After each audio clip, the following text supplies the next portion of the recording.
Բարև ձեզ հարգելի գոլեգաներ, հարգելի պացիենտներ եւ պացիենտների հարազատներ, ինչպես եւ խոստացել էի, այսօր կքննարկենք ուրսոդեզօքսիխոլաթթու պրեպարատը, իսկ ավելի ճիշտ ներկայացնեմ, թե ինչպես ենք ջրիկացնում լեղին եւ թե ինչքան հետաքրքիր թեմաներ կան այս հարցի հետ կապված։ Ուրեմն ինչի է ընդհանրապես մեզ կարիք զգացվում լեղին ջրիկացնել, որովհետեւ մարդու լեղին, այսպես ասեմ, հակում ունի քարերի առաջացման, թանձրացման, լեղապարկում նստվածքի առաջացման, մանրամասն հիմա կթվարկենք, թե որ դեպքերում է դա լինում, եւ ժամանակի ընթացքում հարց է առաջանում որոշ հիվանդությունների ժամանակ, թե ինչպես ջրիկացնել լեղին։ Որպես մոդել եկեք ընդունենք լեղային նստվածքը լեղապարկում, որ հաճախ երբեմն դիտվում է, որը երբեմն դիտվում է, ուրեմն սոնոգրաֆիայի ժամանակ։ Կան դեպքեր, որ լեղապարկում նստվածքը կամ լեղու պղտոր կամ թանձր լինելը հիպերդիագնոստիկա է, այսինքն իրականում չկա, բայց դրա մասին մի օր առանձին կխոսամ, թե հենց ոնց արին, որ իրականում չկա, բայց սոնոգրաֆիստին թվում է, թե լեղին թանձր է։ Երբեմն դա հիպերդիագնոստիկա է, այսինքն սխալ դիագնոստիկա է, բայց իրոք պատահում է դեպքեր, որ լեղին ուրեմն նստվածքով է, քարեր դեռ չեն առաջացել, սա շատ կարևոր է, նստվածքով է, այսինքն միտում կա, հակում կա քարերի առաջացման, կամ լեղին պղտոր է, օրինակ երկար սոված մնացող պացիենտների մոտ կարա լեղին պղտոր լինի, երկար սոված մնացող պացիենտների մոտ, հղիների մոտ կարա սա լինի։ Բարիատրիկ վիրահատությունից հետո, երբ որ մարդկանց վիրահատում է, ստամոքսի մի մասը հեռացնում են, գիտեք, նիհարացնելու համար կան այդպիսի վիրահատություններ, ահա այդ վիրահատություններից հետո արդեն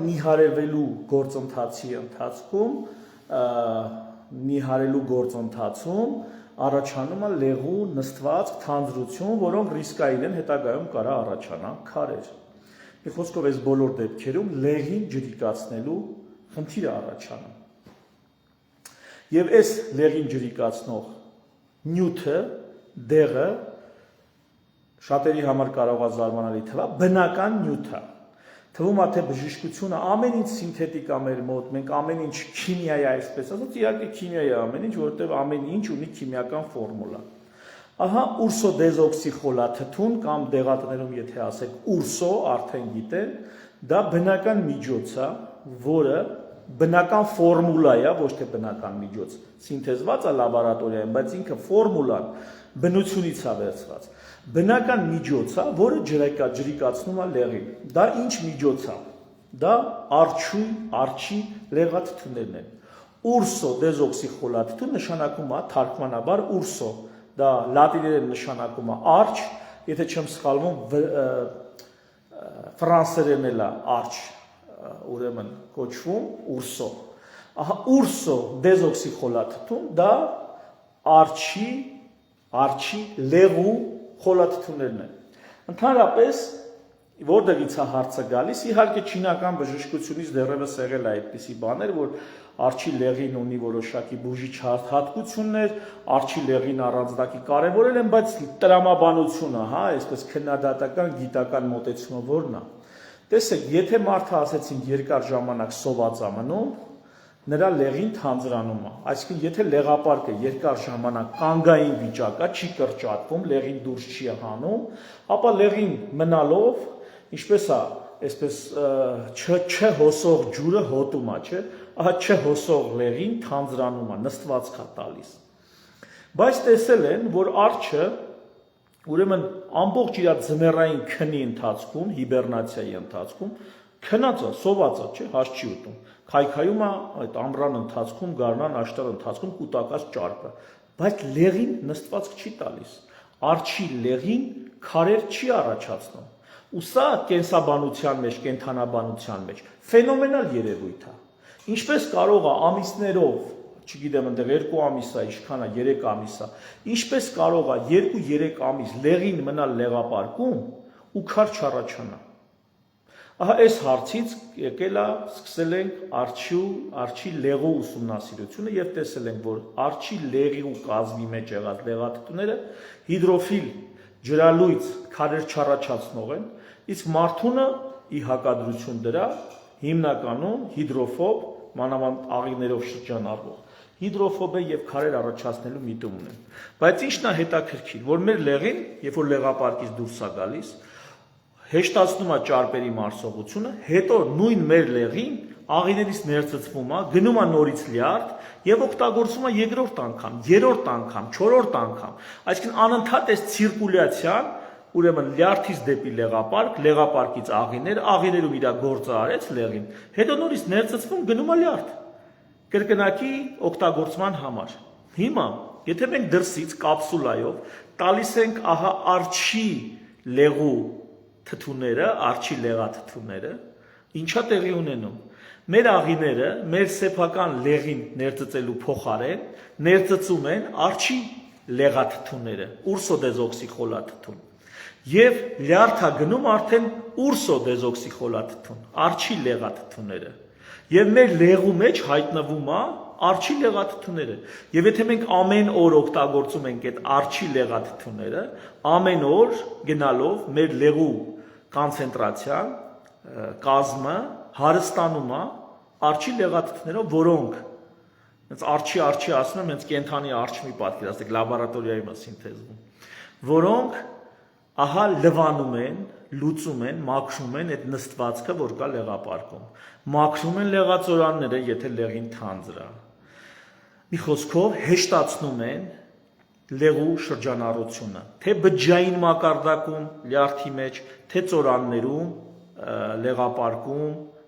մինչև աղիներ հասնելը։ Ահա սենց մենք ջրիկացնում ենք լեղին, օգտագործելով ուրսոդեզօքսիխոլաթթու։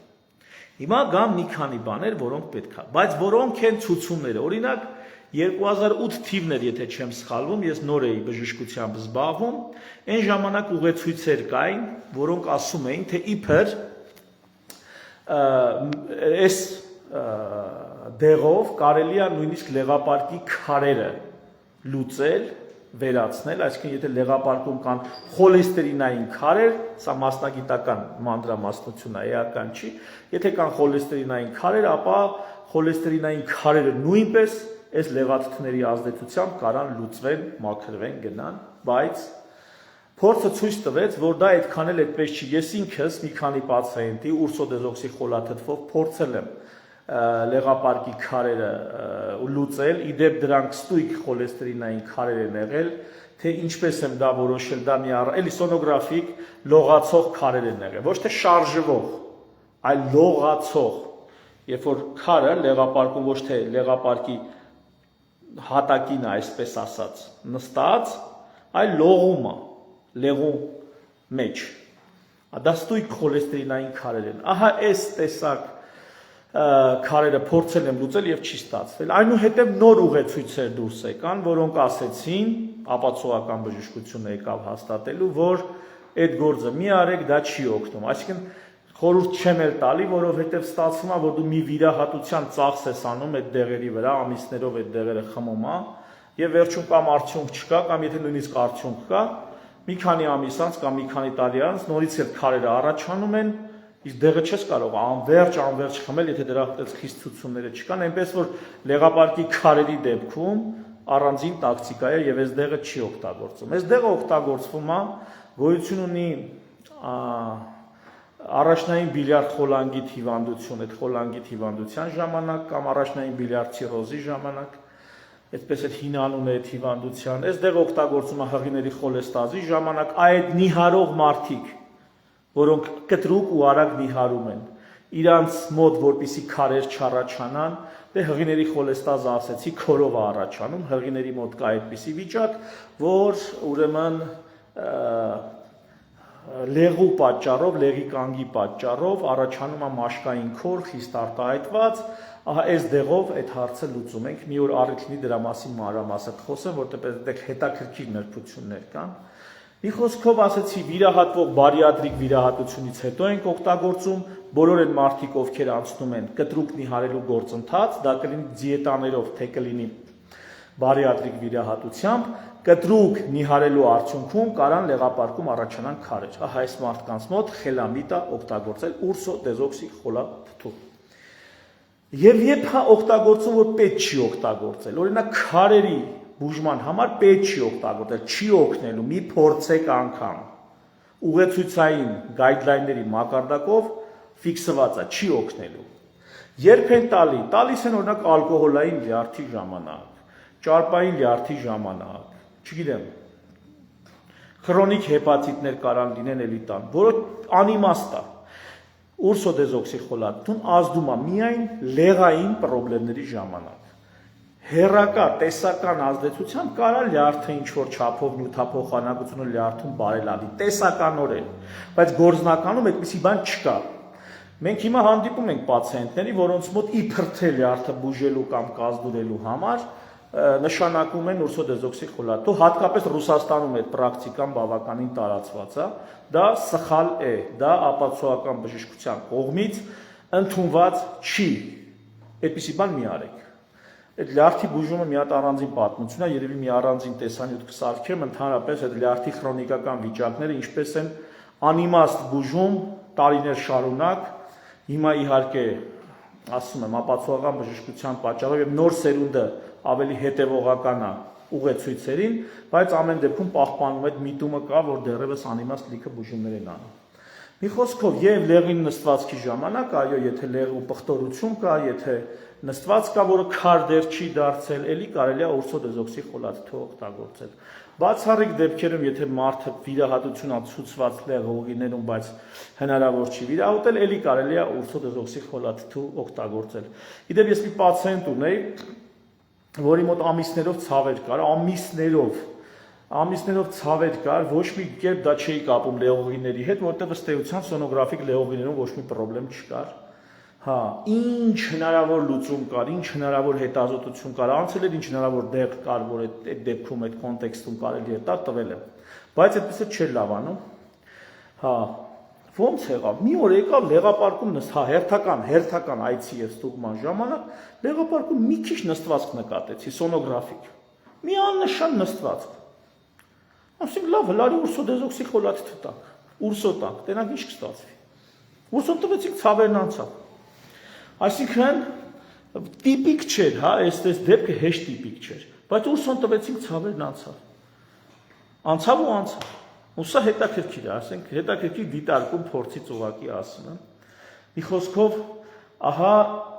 գիտությունը նաև այսպիսի բժշկությունը, այսպիսի լուծումներ ունի, որ երբ որ բնությունից, բնական միջոցից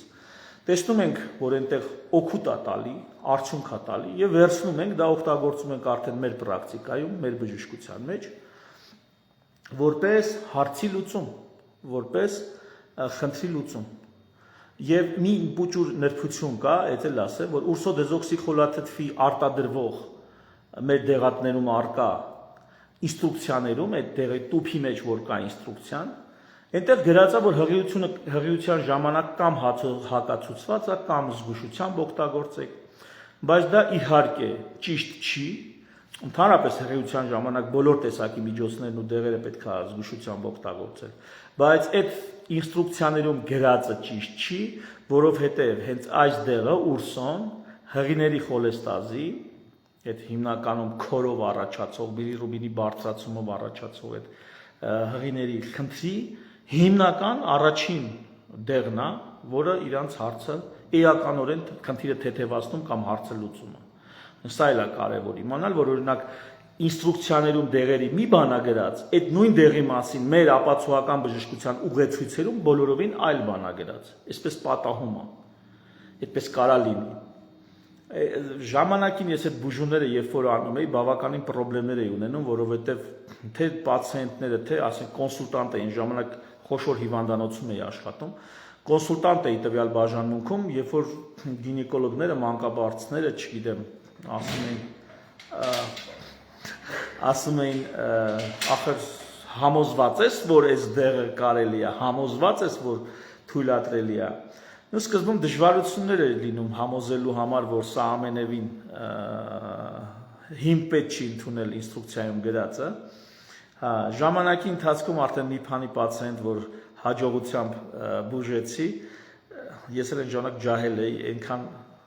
այնքան հեղինակություն չունեի,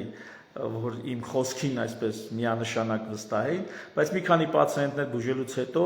գինեկոլոգներն էլ համոզվեցին, որ այնուամենայնիվ, այո, ճիշտ է այդ մոտեցումն է, ճիշտ է այդ լուծումն է։ Նու ինչ կասեմ, թերևս այսքանը հարգելիներս լեղին ջրիկացնելու հետ կապված ուրսո դեզոքսի խոլաթթու ցուցումները այդքան լայն չեն, բայց լեղին ջրիկացնելու հիմքը այդ արջի լեղաթթուներն են։ Օգտագործումն էլ իդեպ ասեմ դոզաները դե օրեկան մոտ 4 կապսուլա ենք օգտագործում, որից 2-ը քնելուց առաջ։ Ինչու քնելուց առաջ, որովհետև գիշերը, քնելուց մի կես ժամ առաջ, մի ժամ առաջ, գիշերը, ուրեմն մարդու լեղին,